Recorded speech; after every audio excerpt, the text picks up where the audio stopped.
여리고의 역사적 배경. 여리고는 성경에서 가장 오래된 도시 중 하나로 약 1만 년 전부터 사람들이 거주했다고 알려져 있습니다. 요단강 서쪽, 사해 북쪽에 위치한 이 도시는 향기의 도시 또는 달의 도시라는 뜻을 가지고 있으며 해수면보다 약 250m 낮은 곳에 위치해 있어 세계에서 가장 낮은 도시로도 불립니다. 여리고는 구약시대부터 이스라엘 역사에서 중요한 위치를 차지하고 있었습니다. 여호수아와 이스라엘 백성들이 가나안 땅에 들어갈 때 처음으로 정복한 성읍이었기 때문입니다. 여리고의 지리적 특성. 여리고는 사막 한가운데 위치한 오아시스 도시로 풍부한 수원과 비옥한 토양 덕분에 종려나무의 도시라고도 불렸습니다. 특히 여리고에는 엘리사의 샘이라 불리는 수원이 있어 사시사철 물이 마르지 않았습니다. 열왕기하 2장 21절 말씀에 엘리사가 물 근원으로 나아가서 소금을 그 가운데에 던지며 이르되 여호와의 말씀이 내가 이 물을 고쳤으니 이로부터 다시는 죽음이나 열매 맺지 못함이 없을지니라 하셨느니라 하니 라고 전합니다. 이러한 지리적 특성 때문에 여리고는 팔레스타인 지역의 주요 교차로이자 상업의 중심지로 발전했습니다. 예수님과 여리고의 만남. 신약 성경에서 여리고는 예수님의 중요한 사역 장소 중 하나였습니다. 예수님께서는 공생의 기간 동안 여러 차례 여리고를 방문하셨으며 특히 십자가에 달리시기 위해 예루살렘으로 올라가시는 마지막 여정에서 여리고를 통과하셨습니다. 누가복음 19장 1절에서 2절 말씀에 예수께서 여리고로 들어가 지나가시더라. 삭개오라 이름하는 자가 있으니 세리장이요 또한 부자라 라고 기록되어 있습니다. 이처럼 여리고는 예수님의 마지막 여정에서 중요한 장소였습니다. 맹인 바디메오의 치유. 여리고에서 일어난 가장 유명한 기적 중 하나는 맹인 바디메오를 고치신 사건입니다. 마가복음 10장 46절에서 47절 말씀에 그들이 여리고에 이르렀더니 예수께서 제자들과 허다한 무리와 함께 여리고에서 나가실 때에 디메오의 아들인 맹인 거지 바디메오가 길가에 앉았다가 나사렛 예수시란 말을 듣고 소리질러 이르되 다윗의 자손 예수여 나를 불쌍히 여기소서 하거늘 이라고 전합니다. 예수님께서는 바디메오의 믿음을 보시고 그의 눈을 뜨게 해주셨습니다. 이 사건은 예수님의 능력과 자비를 보여주는 중요한 사례입니다. 삭개오와의 만남.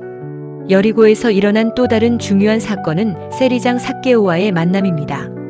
삭개오는 키가 작아 무리에 가려 예수님을 볼 수 없었기에 뽕나무에 올라갔고 예수님께서는 그를 발견하시고 그의 집에 머무르셨습니다.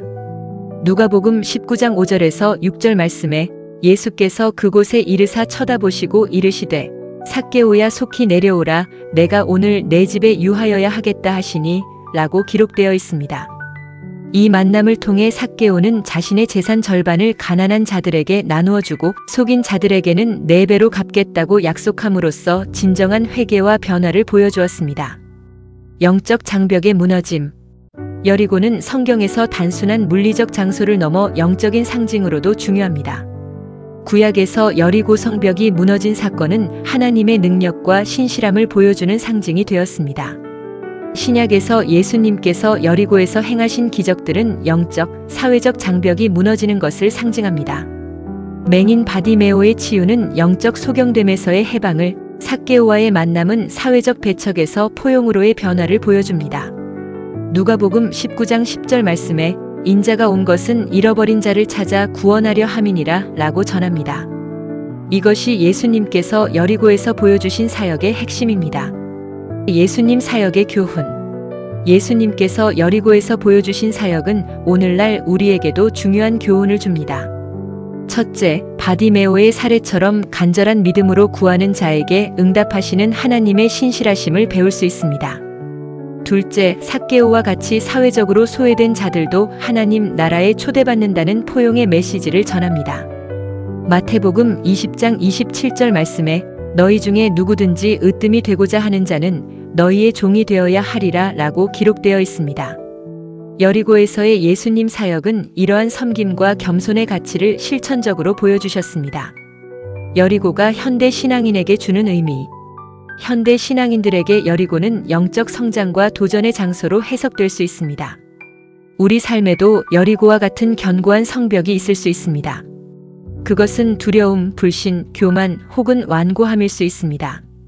예수님께서 여리고에서 보여주신 것처럼 우리도 믿음으로 이러한 장벽을 무너뜨릴 수 있습니다. 고린도후서 10장 4절 말씀에 우리의 싸우는 무기는 육신에 속한 것이 아니요 오직 어떤 견고한 진도 무너뜨리는 하나님의 능력이라 모든 이론을 무너뜨리며 라고 전합니다. 여리고는 우리에게 하나님의 능력을 신뢰하고 영적 장벽을 뛰어넘을 수 있는 믿음의 중요성을 상기시켜 줍니다. 고고학적 발견과 성경의 증거.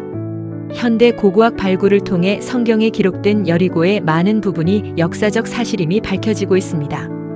고대 여리고의 유적지는 오늘날 팔레스타인 자치구역 내에 위치하고 있으며 발굴된 유물들은 성경 기록의 신뢰성을 뒷받침합니다. 특히 구약시대 여리고 성벽의 흔적과 신약시대 헤롯 왕이 건설한 겨울 궁전의 흔적들이 발견되었습니다. 이사야서 40장 8절 말씀에 풀은 마르고 꽃은 시드나 우리 하나님의 말씀은 영원히 서리라 하라라고 전합니다. 이처럼 고고학적 발견은 성경 말씀의 역사적 신뢰성을 증명하는 데 도움을 줍니다. 여리고 순례의 의미와 현대 방문객들. 오늘날 많은 순례자들이 여리고를 방문하여 성경의 발자취를 따라가고 있습니다. 현대 여리고는 팔레스타인 자치구역 내에 있으며 세계에서 가장 오래된 도시 중 하나로서 관광객과 순례자들에게 중요한 장소입니다. 방문객들은 고대 여리고 유적지, 삭개오의 뽕나무로 알려진 장소, 그리고 시험의 산으로 알려진 예수님께서 40일간 금식하며 사탄의 시험을 받으셨던 쿰란 근처의 산 등을 볼 수 있습니다. 시편 92장 14절 말씀에 아침에 우리를 주의 인자하심으로 만족하게 하사 우리를 일생 동안 즐겁고 기쁘게 하소서라고 기록되어 있습니다. 이처럼 여리고 방문은 성경의 역사와 하나님의 신실하심을 더 깊이 체험하는 기회를 제공합니다. 여리고의 영적 유산. 여리고는 단순한 역사적 장소를 넘어 신앙의 여정에서 중요한 영적 교훈을 담고 있는 곳입니다. 여호수아 시대의 성벽 무너짐부터 예수님의 치유와 구원의 사역까지 여리고는 하나님의 능력과 약속의 성취를 보여주는 증거입니다. 오늘날 우리도 삶의 여리고를 만날 때 믿음으로 나아가 하나님의 능력을 경험할 수 있습니다. 히브리서 11장 6절 말씀에 믿음이 없이는 하나님을 기쁘시게 하지 못하나니 하나님께 나아가는 자는 반드시 그가 계신 것과 또한 그가 자기를 찾는 자들에게 상 주시는 이심을 믿어야 할지니라 라고 전합니다. 여리고의 이야기는 우리에게 이러한 믿음의 중요성을 상기시켜주며 어떤 어려움 앞에서도 하나님의 신실하심을 신뢰하도록 격려합니다.